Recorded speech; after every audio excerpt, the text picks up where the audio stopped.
ಕೊಲೆಗೆ ಸುಪಾರಿ ಕೊಡೋದನ್ನ ಎಲ್ಲರೂ ನೋಡಿರ್ತಾರೆ, ಕೇಳಿರ್ತಾರೆ. ಆದರೆ ಮೈಸೂರಿನಲ್ಲಿ ದರೋಡೆಗೆ ಸುಪಾರಿ ಕೊಟ್ಟಿದ್ದಂಥ ಪ್ರಕರಣವನ್ನು ಮೈಸೂರು ಪೊಲೀಸರು ಯಶಸ್ವಿಯಾಗಿ ಭೇದಿಸಿದ್ದಾರೆ. ಹಾಗಿದ್ರೆ ಏನಿದು ಪ್ರಕರಣ? ಈ ಬಗ್ಗೆ ಮಾತಾಡಲಿಕ್ಕೆ ಪೊಲೀಸ್ ಕಮಿಷನರ್ ಸೀಮಾ ಲಾಟ್ಕರ್ ನಮ್ಮ ಜೊತೆಗಿದ್ರೆ. ಮೇಡಮ್, ಸಾಮಾನ್ಯವಾಗಿ ಕೊಲೆಗೆ ಸುಪಾರಿ ಕೊಡೋದನ್ನ ನಾವೆಲ್ಲ ನೋಡಿದ್ದು, ಈಗ ದರೋಡೆಗೆ ಸುಪಾರಿ ಕೊಡುವಂಥ ಪ್ರಕರಣ ತಾವು ಭೇದಿಸಿದ್ದೀರಾ. ಏನು ಪ್ರಕರಣ ಇದು?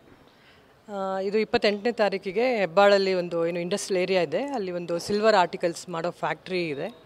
ಆ ಫ್ಯಾಕ್ಟ್ರಿಗೆ ಇಬ್ಬರು ಬಂದುಬಿಟ್ಟು ಸೆಕ್ಯೂರಿಟಿ ಗಾರ್ಡನ್ನು ಕಟ್ ಹಾಕಿ ಒಳಗಡೆ ಎಂಟ್ರಿ ತೊಗೊಂಡು ಬ್ರೇಕ್ ಓಪನ್ ಮಾಡಿ ಅಲ್ಲಿದ್ದಂಥ ಅವೈಲೇಬಲ್ ಇದ್ದಂಥ ಬೆಳ್ಳಿನ ತೊಗೊಂಡೋಗಿರ್ತಾರೆ, ಸುಮಾರು 16 kg. ಬೇರೆ ಅಲ್ಲಿ ಆಲ್ರೆಡಿ 352 kg ಬೆಳ್ಳಿ ಇರುತ್ತೆ, ಬಟ್ ಅದು ಸ್ಟ್ರಾಂಗ್ ರೂಮಲ್ಲಿ ಇಟ್ಟಿರ್ತಾರೆ. ಅದನ್ನು ಅವ್ರಿಗೆ ಬೇತ್ಸೋಕ್ಕಾಗೋದಿಲ್ಲ, ಓಪನ್ ಮಾಡೋಕ್ಕಾಗೋದಿಲ್ಲ. ಸೊ ಅಲ್ಲಿ ಏನು ಹೊರಗಡೆ ಇತ್ತು ಅದನ್ನು ತೊಗೊಂಡೋಗಿರ್ತಾರೆ. ಸಂಬಂಧ ಯಾರ್ಯಾರನ್ನ ಬಂಧಿಸಿದ್ದೀರಾ ಮೇಡಮ್? ಏನು ಪ್ರಕರಣ ಗೊತ್ತಾಗಿದೆ? ಈಗ ಆಲ್ರೆಡಿ ಆ ಪ್ರಕರಣಕ್ಕೆ ಸಂಬಂಧಪಟ್ಟಂತೆ 6 ಜನರನ್ನು ನಾವು ಅರೆಸ್ಟ್ ಮಾಡಿದ್ದೀವಿ. ಅದರಲ್ಲಿ ಎಲ್ಲರೂ ಹೊರಗಡೆ ಅವರೇನೆ, ಗುಜರಾತ್ ಮತ್ತು ಇನ್ನೊಂದು ಒರಿಸ್ಸಾ ಮತ್ತು ಮಧ್ಯಪ್ರದೇಶದವರು. ಇನ್ನು ಒಬ್ಬ ಆರೋಪಿ ಸಿಗಬೇಕು ನಮಗೆ, ಮಧ್ಯಪ್ರದೇಶದವನು.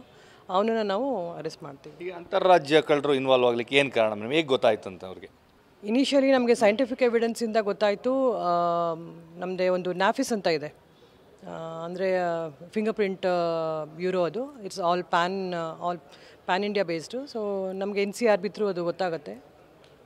ಅದರಲ್ಲಿ ಗೊತ್ತಾದಾಗ ನಮಗೆ ಗುಜರಾತ್ ಅಫೆಂಡರ್ ಮಾಡಿದ್ದಾನೆ ಅಂತ ಗೊತ್ತಾಯಿತು. ಸೊ ಅದನ್ನು ನಾವು ನಮ್ಮ ಟೀಮ್ PI ಹೆಬ್ಬಾಳ್ ಮತ್ತು ಅದರ್ಸ್ ಅವರು ಹೋಗ್ಬಿಟ್ಟು ಅಲ್ಲಿ ಗುಜರಾತಲ್ಲಿ ಸ್ಟೇ ಮಾಡಿ ಆಲ್ಮೋಸ್ಟ್ 1 ವಾರ ಇದ್ದು ಆಮೇಲೆ ಲೋಕಲ್ ಪೊಲೀಸ್ ಹೆಲ್ಪ್ ತೊಗೊಂಡು ಗೊತ್ತಾಯಿತು ಅವ್ನು ಅಕ್ಯೂಸ್ಡ್ನ ಸೆಕ್ಯೂರ್ ಮಾಡಿದ್ವಿ. ಅವನ ಮೇಲೆ 30ಕ್ಕಿಂತ ಹೆಚ್ಚು ಕೇಸ್ ಇದೆ ಅಂತ ಗೊತ್ತಾಯಿತು. ಅಲ್ಲೂ ಸಹ ಗುಜರಾತಲ್ಲೂ ಅವ್ನಿಗೆ ಎಕ್ಸ್ಟೆಮೆಂಡ್ ಮಾಡಿದ್ದಾರೆ ಎರಡು ಸರಿ ಅಂತಲೂ ಗೊತ್ತಾಯಿತು. ವೆಪನ್ನು ತೊಗೊಂಡು ಬಂದಿದ್ದ ಅವನು, ಕಂಟ್ರಿ ಮೇಡ್ ವಿತ್ ವೆಪನ್. ನಾವು ಅದನ್ನು ಸೀಸ್ ಮಾಡಿದ್ದೇವೆ. ಆತನಿಗೆ ಇಲ್ಲಿ ಈ ರೀತಿಯಾದಂತಹ ಒಡವೆಗಳಿದೆ ಅಥವಾ ಬೆಳ್ಳಿ ಇದೆ ಅಂತ ಹೇಗೆ ಗೊತ್ತಾಯಿತು ಅಂತ? ನಮಗೆ ಅವನು ಸಿಕ್ಕ ಮೇಲೆ ಗೊತ್ತಾಯಿತು. ಎಲ್ಲ ಮಾಸ್ಟರ್ ಪ್ಲ್ಯಾನ್ ಮಾಡಿದವನು ಏನು ಓನರ್ ಇದ್ದಾನೆ, ಫ್ಯಾಕ್ಟ್ರಿ ಓನರು, ಅವ್ನ ಡ್ರೈವರ್ದು ಅದರಲ್ಲಿ ರೋಲ್ ಇದೆ ಅಂತ ಗೊತ್ತಾಯಿತು.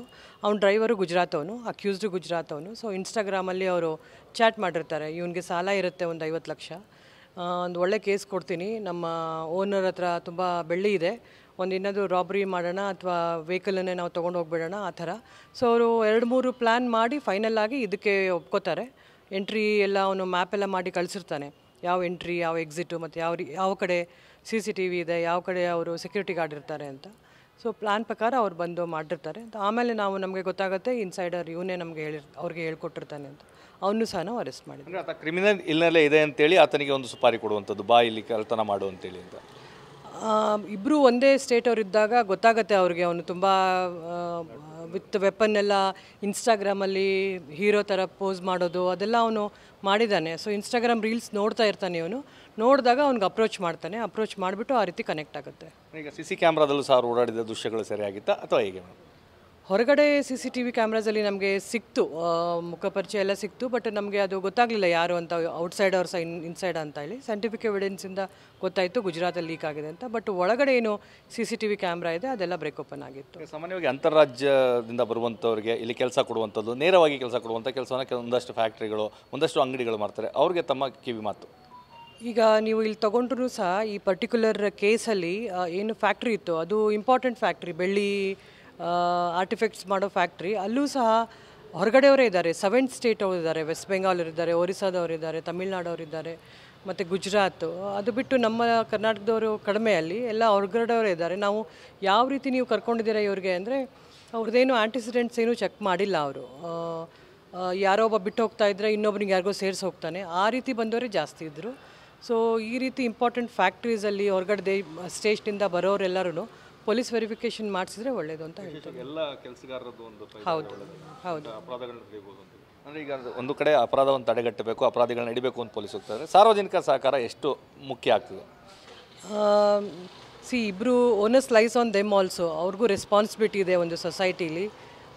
ಏನೇ ಅವ್ರಿಗೇನಾದ್ರು ಅನುಮಾನಾಸ್ಪದ ಇದ್ದರೆ ನಮಗೆ ಹೇಳಬೇಕು. ಅಟ್ಲೀಸ್ಟ್ ಅವರಲ್ಲಿ ಯಾರು ಕೆಲಸ ಮಾಡ್ತಾಯಿದ್ದಾರೆ, ಅವ್ರು ಏನು ಚಲನವಲನಗಳಿದೆ, ಅವ್ರದ್ದೇನಾದರೂ ಹ್ಯಾಬಿಟ್ಸ್ ಅನ್ಯೂಶುವಲ್ ಇದೆನಾ, ಅಥವಾ ಏನಾದರೂ ಅವ್ರಿಗೆ ಸಸ್ಪಿಷಿಯಸ್ ಇದೆನಾ, ಅಥವಾ ರೆಗ್ಯುಲರ್ ಬೇಸಿಸಲ್ಲೂ ಕೇಳೋದ್ರಲ್ಲಿ ತಪ್ಪಿಲ್ಲ, ನಮ್ಮ ಹೊರಗಡೆಯಿಂದ ಬಂದಿದ್ದಾರೆ, ಪೊಲೀಸ್ ವೆರಿಫಿಕೇಷನ್ ಮಾಡಿಕೊಡಿ ಅಂದರೆ ಡೆಫಿನೆಟ್ಲಿ ನಮ್ಮ ಹತ್ರ ಡಾಟಾಬೇಸ್ ಇದೆ. ಈಗ ಸ್ಟೇಟ್ ಡಾಟಾಬೇಸ್ ಇರುತ್ತೆ, ಕಂಟ್ರಿ ಡಾಟಾಬೇಸ್ ಇರುತ್ತೆ, ಅದನ್ನು ನೋಡಿಬಿಟ್ಟು ನಾವು ಅವ್ರಿಗೆ ಕೊಡ್ತೀವಿ. ಸೊ ಎಲ್ಲರೂ ಸಹ ಏನೇ ಹೊರಗಡೆ ಯಾರೇ ಕೆಲಸದವರಾಗಲಿ, ಹೊಸದವ್ರಿಗೆ ಯಾರಿಗಾದ್ರೂ ಮನೆ ಕೆಲಸದವರು ಆಗಿದ್ರು ಇರ್ಬೋದು, ಅಥವಾ ಸೀನಿಯರ್ ಸಿಟಿಸನ್ಗೆ ನೋಡ್ಕೊಳ್ಳೋಕ್ಕಾದರೂ ಇಟ್ಕೊಂಡಿರ್ತಾರೆ. ಎಲ್ಲ ರೀತಿಯಿಂದ ಯಾರು ಮನೆಗೆ ಹೊರಗಡೆಯಿಂದ ಕರ್ಕೋತಾರೆ. ಅವ್ರದ್ದು ಒಂದು ಸಲ ವೆರಿಫಿಕೇಷನ್ ಮಾಡಿಸಿದ್ರೆ ಎಲ್ಲರಿಗೂ ಒಳ್ಳೆಯದಾಗುತ್ತೆ. ಕೊನೆಯದಾಗಿ ಎಷ್ಟು ಚಾಲೆಂಜಿಂಗ್ ಆಗಿತ್ತು ಈ ಒಂದು ಪ್ರಕರಣ? ಇದು ಇನಿಷಿಯಲಿ ನಮಗೆ ಔಟ್ಸೈಡ್ ಸ್ಟೇಟ್ ಅಂದಾಗ ಸ್ವಲ್ಪ ಇದಾಯಿತು. ಅಂದರೆ ಹೊರಗಡೆ ಎಲ್ಲ ಹೊರಗಡೆಯವರಿದ್ದಾರೆ, ಹೊರಗಡೆಯವ್ರು ಇಲ್ಲೇ ಹೆಂಗೆ ಬಂದರು, ಮೈಸೂರು ಸಿಟಿಗೆ ಹೇಗೆ ಬಂದರು ಅಂತ. ಬಟ್ ಇನ್ಸೈಡರ್ ಇನ್ವಾಲ್ವ್ಮೆಂಟ್ ಇರೋದು ಆಮೇಲೆ ಗೊತ್ತಾಯಿತು ನಮಗೆ. ಬಟ್ ನಮ್ಮ officers very professionally every move ಎಲ್ಲೆಲ್ಲಿ ಇನಿಷಿಯಲಿ ಅವರು ಒಂದು ಕೋಡನ್ಕುಂಟೆಯಲ್ಲಿ ಒಂದು ರೂಮ್ ಮಾಡ್ಕೊಂಡಿರ್ತಾರೆ ಬ್ಯಾಂಗ್ಳೂರಲ್ಲಿ, ಅಲ್ಲಿ ಹೋದರು. ಮೋರ್ ದ್ಯಾನ್ 350 CCTVs ನಾವು ಚೆಕ್ ಮಾಡಿದ್ದೀವಿ ಎನ್ ರೂಟಲ್ಲಿ. ಮತ್ತು ಒಂದು ವೆಹಿಕಲ್ ತೊಗೊಂಬಂದಿರ್ತಾರೆ ಅವರು, ಆ ವೆಹಿಕಲ್ ಯಾವ ಪಾಸಿಂಗ್ ಎಲ್ಲಿ ಹೋಯಿತು, ಟೋಲಲ್ಲಿ ಚೆಕ್ ಮಾಡಿದ್ದೀವಿ. ಸೊ ತುಂಬ ಕೆಲಸ ಆಗಿದೆ ಇದರಲ್ಲಿ.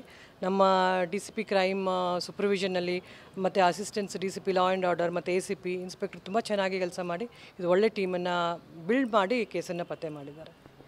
ಇದು ಪೊಲೀಸ್ ಕಮಿಷನರ್ ಅವರ ಸ್ಪಷ್ಟವಾದಂಥ ಮಾತುಗಳು. ಕಳ್ಳರು ಎಷ್ಟೇ ಚಾಲಾಕಿತನದಿಂದ ಚಾಪೆ ಕೆಳಗೆ ನುಸುಳಿ ಕಳ್ಳತನ ಮಾಡಿದರೂ ಸಹ ರಂಗೋಲಿ ಕೆಳಗೆ ನುಸುಳಿ ಅವರನ್ನು ವಶಕ್ಕೆ ಪಡೆದುಕೊಂಡು ಬಂಧಿಸುವಲ್ಲಿ ಮೈಸೂರು ಪೊಲೀಸರು ಯಶಸ್ವಿಯಾಗಿದ್ದಾರೆ.